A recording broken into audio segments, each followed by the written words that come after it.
இயேசு கிறிஸ்துவின் இனிதான நாமத்தில் உங்கள் அனைவருக்கும் என் அன்பின் வாழ்த்துக்கள். இன்றைய தினம் உங்களுக்காக கொடுக்கப்பட்ட வேதவசனம் உபாகமும் 6ஆம் அதிகாரம் 7ஆம் வசனம்.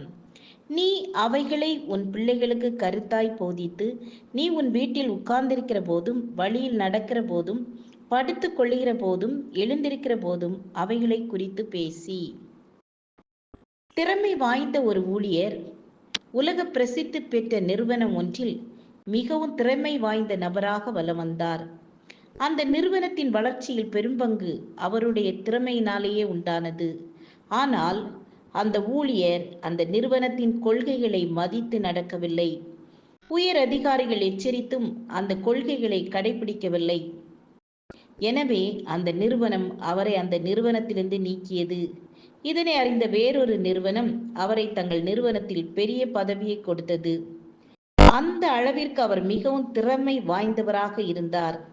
ஆனால் அவர் அந்த நிறுவனத்தின் கொள்கைகளையும் சட்டங்களையும் கடைபிடிக்காமல் அதனை அலட்சியப்படுத்தினார். இதனால் அந்த நிறுவனமும் அவரை பெரிய பதவியிலிருந்து நீக்கியது.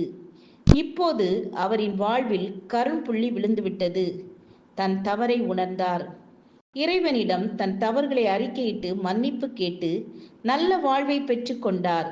தேவன் இஸ்ரவேல் ஜனங்களுக்கு எப்படி வாழ வேண்டும், எப்படி நடக்க வேண்டும், எங்கு செல்ல வேண்டும், என்ன செய்ய வேண்டும், என்ன சொல்ல வேண்டும் என கட்டளைகளை நியமனங்களை கொடுத்திருக்கிறார்.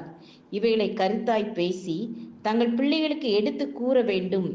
ஒரு ஆடு அல்லது மாடு மேயும் போது வேகமாக அவசரமாக புல் இலை தழைகளை சாப்பிட்டு விழுங்கும்.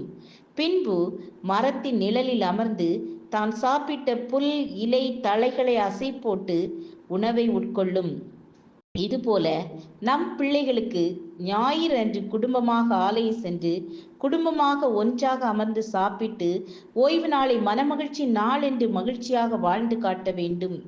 இறைவனின் அன்பு, அவரின் அதிசயங்கள், அற்புதங்கள், அவரின் கிரியைகள், அவர் நமக்கு செய்த எல்லா நற்காரியங்களை நம் பிள்ளைகளுக்கு எடுத்து கூறும் பொழுது அவர்களும் இறைவனுக்கு பயந்து வாழ்வார்கள். வாலிப பருவத்தில் உலக இச்சையில் விழமாட்டார்கள். இளைய குமாரன் போல மனம் போல வாழ மாட்டார்கள். அனுதினமும் கட்டளை குறித்து பிள்ளைகளோடு பேசணும். அவரது மன்னாவை தினமும் பெற்றுக்கொள்ள உதவி செய்யணும். ஜெபம் செய்வோம். ஆண்டவரே, உமது கட்டளைகளை குறித்து தினமும் பேசி அவற்றை கடைபிடித்து வாழ எங்களுக்கு உதவி செய்யுங்க. இயேசுவின் நாமத்தில் பிதாவே, ஆமேன் ஆமேன். God bless you.